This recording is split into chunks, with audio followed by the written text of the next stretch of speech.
have all of the original liturgical furniture down in the basement that we bring up for the holidays, for the ceremonies.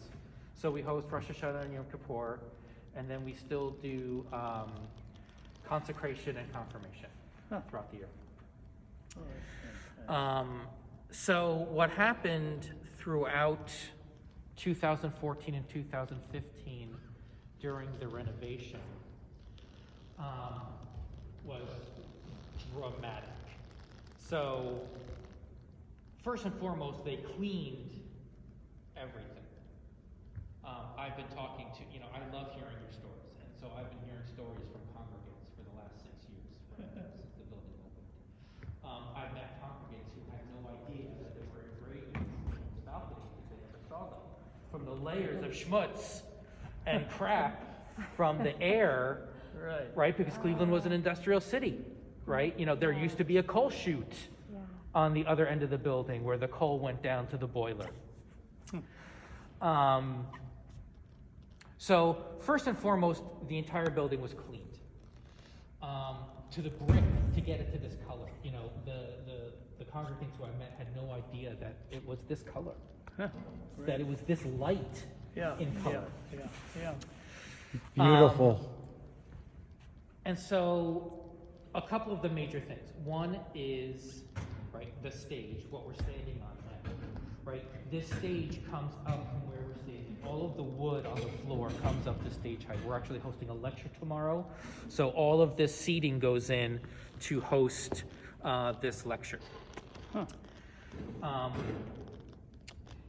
Second is the acoustic canopy over the stage. This is 66,000 pounds of glass and steel suspended by 6 cables. Each cable is rated for 88,000 pounds. So a safety factor, each one cable could hold the entire weight of the canopy. This is purely for acoustics because this 7-sided building is, unlike Severance Hall across the street, which is a shoebox, but just a long rectangle. This 7-sided building with an 80-foot high dome is the worst space shape you could put a concert hall in. So this acoustic canopy helps keep the acoustics of the orchestra, the 100-piece orchestra that we can fit on this stage, and reflects all of that sound out into the audience, back down onto the stage and out into the audience instead of going up into the dome.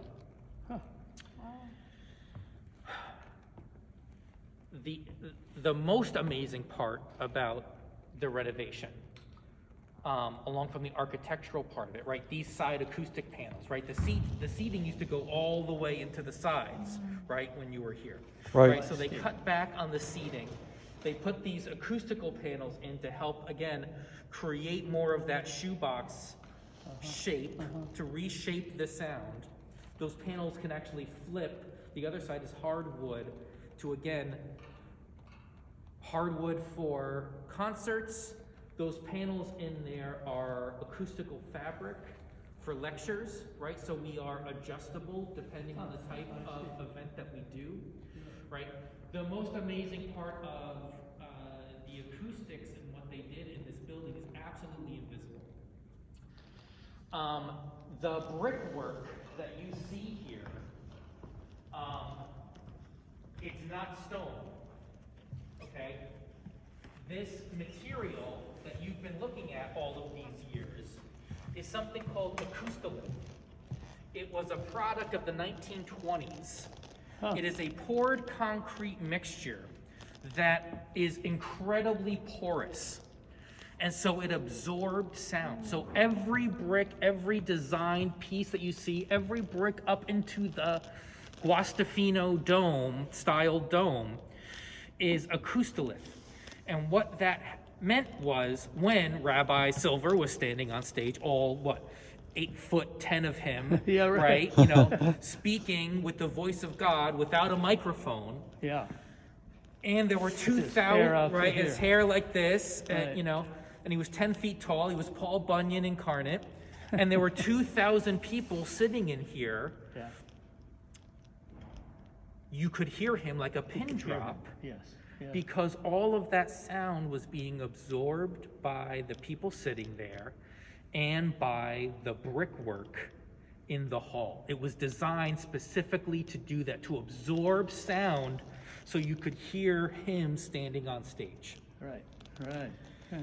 The exact opposite conditions you want for a concert hall, right? You want sound reflecting all over the place. That's right. Yeah. So, yeah.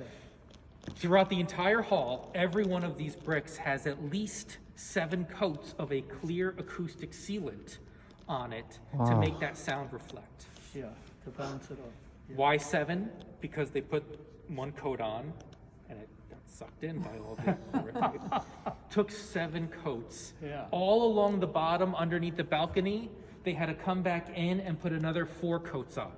Or another 3 or 4 coats on. So there's a dozen coats on underneath the balcony. Up in the dome, it looks like a checkerboard when you go and look at the drawings of where they sprayed that coating on and where they didn't. So you get a little bit of absorption and a little bit of reflection in a checkerboard pattern throughout the entire dome. But what you can hear is amazing, so that as I am standing underneath the canopy. Yeah. Right, and now I'm gonna go stand over here.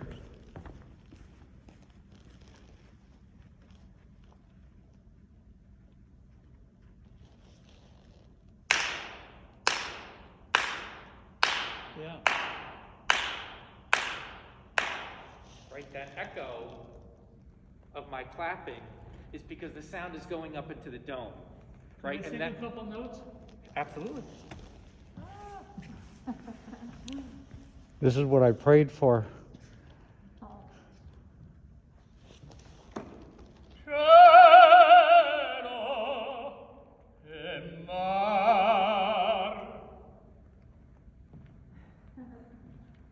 Beautiful. Okay. Fantastic. Oh, this is such a majestic, gorgeous place. So I didn't realize it when I was a little kid, how wonderful this was. no, and the fact that Case was able to renovate it and refurbish it and keep its original beauty while still getting so much out of it Yeah. and turning it into a concert hall was amazing, right? Able to keep this architectural piece that had fallen into such incredible disrepair by the time they got to it. Nothing worked in this building. Like it, it was on the registry of, historic landmarks, but inside the Was building, absolutely the nothing congregation worked. still here before the renovation? Yes, but at a certain point, like literally the plumbing didn't work anymore. Oh, I see. Like it got to the point where the congregation didn't have the funds to keep their building up in Beechwood and just this massive, Yeah, sure, decrepit sure. building falling apart. A part of the renovation was all of the stained glass windows were removed and refurbished. So where you don't see stained glass windows and you see the lighting, the windows are actually there, they're on hinges. So for the high holidays, I can actually hinge all of those lighting trusses out and put the stained glass windows back in and light the Bema stage just from the canopy. And did the floor, that raising up, was that all kind of a retrofit with the renovation? Yes, Before it was just a solid stage? yes. No, this was all seating. Oh, that was seating all the way forward? It was seating all the way up to like here, I think, with pews. Oh, gosh, that's amazing. Yep. So the pews were kept, the pew ends were kept. These are original to the building, these ends. And these pews were designed knowing that these were the end caps, but these are original. Wow. And up in the balcony, the pews are actually original to the building. They just had them removed, restained, refurbished, all of the fabric was redone, but it's all original. And what is your job here? Do you run the... So I run this half of the building. Yes, I'm the my official title is Director of Facilities and Operations. So I run this building. I'm responsible for all the events that take place here. Now, wasn't there an organ up above there? There was, but the organ was removed. It was beyond repair. Huh. And nothing went to waste. And so these vents that were part of the air intake system for the organ Right. are now part of the HVAC system and help provide air conditioning in here. Right? So there was never air conditioning in here No. before, and now there is. I remember I was confirmed right up there. Linda Kahn and I read from the Torah.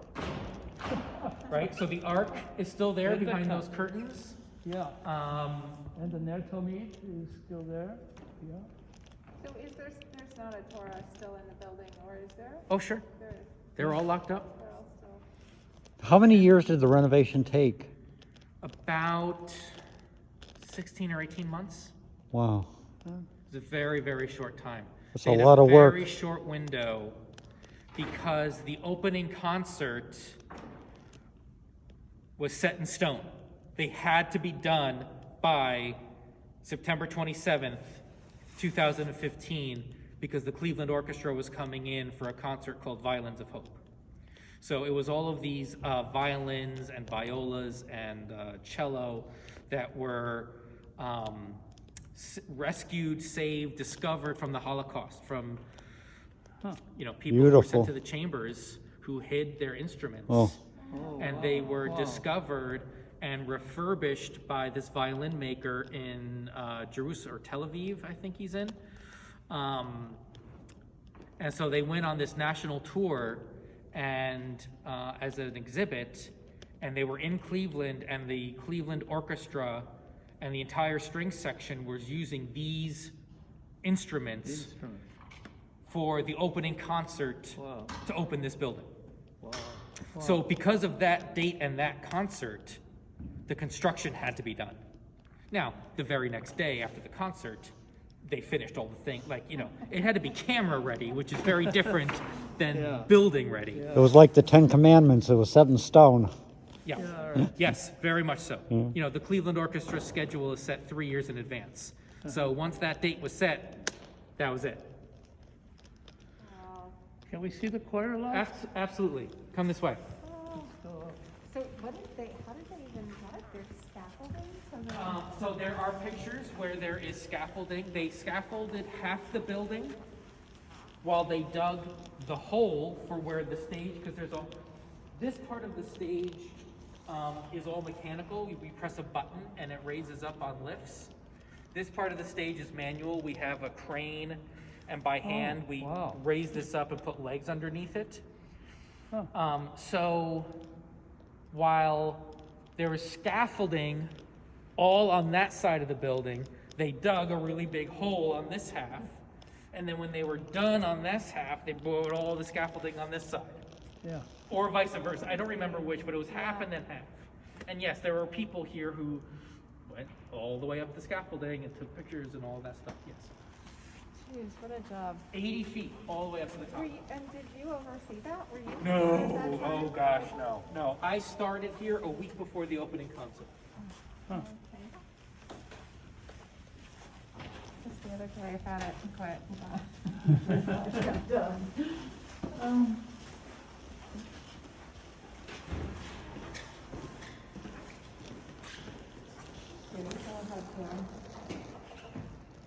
So is this the same stairs that you used to go up here? Yes, the same stairs. I remember sneaking back in here. Steve, that does not surprise me. I can't say I would. Oh, I'm still, probably Steve's got a lock on where that access to the clock tower is. So there used to be risers here, Mm-hmm. and the choir used to sing. Mr. Willard used to play the organ. He was not Jewish, of course, and he knew all the. So it's a little different. So now we have this screen here. So this screen goes up, and that's how we show movies, PowerPoint PowerPoint slides, and all that kind of stuff.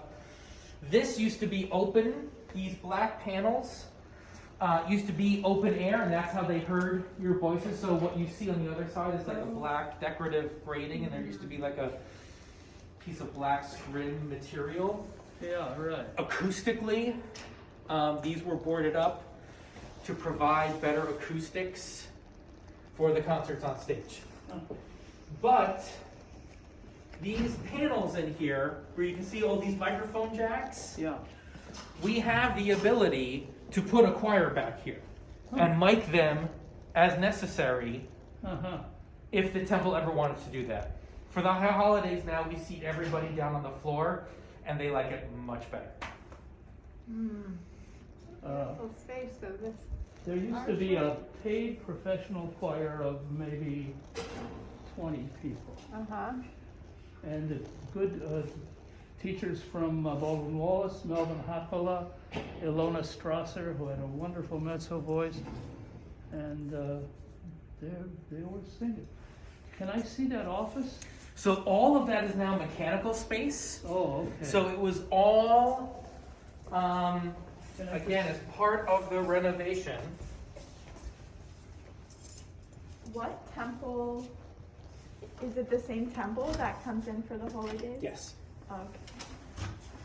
Oh, yeah.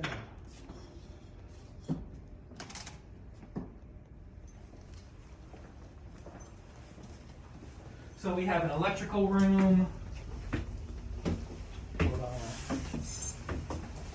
mechanical rooms. This is our AV equipment room, and this is another electric. So was the office at the end? I guess, maybe. Maybe.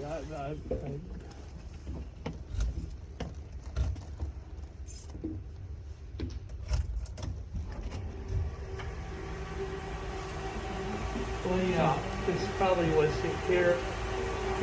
Mr. Willard had a piano, and we rehearsed solo repertoire in here. And So yeah, I mean they put in other walls as needed. sure. This room is, this is our AV room. This is, Wow. for the brains of the Unbelievable. operation. Wow. Oh my God. For all of the video, we live stream everything, so we have a full TV studio downstairs. Wow. For Silver Hall, so you can, wherever you are, you can live stream all of our events. It's amazing.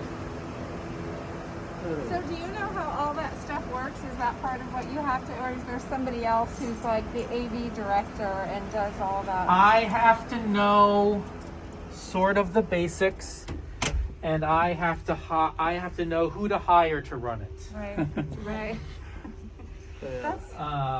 That's my job. My job is to know what we can and can't do when booking events, and then let my staff Run them. run them. Yeah, yeah. Right. This is just a very, basic Yeah. Shows you how the walls HVAC work. system. But yes, I have to know it enough to know what we can and can't do. Do you want me in there plugging cables? No. But overall, I have to have an understanding of what is capable so that I'm not overselling a system or Right. when someone asks, oh, can we do blah, blah, blah, blah, blah, blah, blah? Yes. Oh, okay, well, we can't. Oops. Or, hey, or when someone asks, oh, can we do this? Oh, not only can we do that, we can also do da-da-da-da-da-da-da, right? And then, Yeah. Just amazing. This is so beautiful. Is it always like that? So that's all part of the original, right? That Yes. crosswork? and there are vents built into there where you can't see. This part of that is actually, you can feel it a little bit. Yeah, it's Right. pretty. Some of these are actually, you can sort of see it. Oh, right, you can see that. There's a square right there that is actually part of the air ventilation system, right? Yeah. One of the things about this space was understanding its air ventilation system during COVID. And knowing that there are 830,000 cubic feet of air in Silver Hall, and the HVAC system recycles it 1.2 times every hour standing on the main floor. Like, I now have to know Know that that. stuff off the top of my head. But you can feel the air circulating. I mean, you physically Yeah. feel it. Yes. Yep.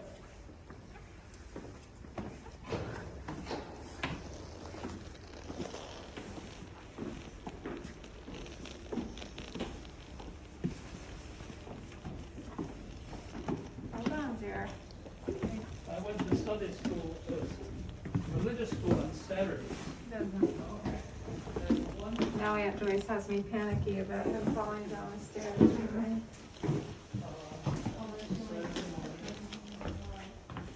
I walked into class. Sure, right in there. She gave me a ticket to the Met. She said, instead of religious school, you're going to the Metropolitan Opera. And I went downtown and she did that for me. Wow. Thank This was you an very amazing much. tour. Thank you very much. Absolutely, my Thank you pleasure, very my much. pleasure. Thanks for doing this. Of course. It's wonderful. I love meeting people who have a history here.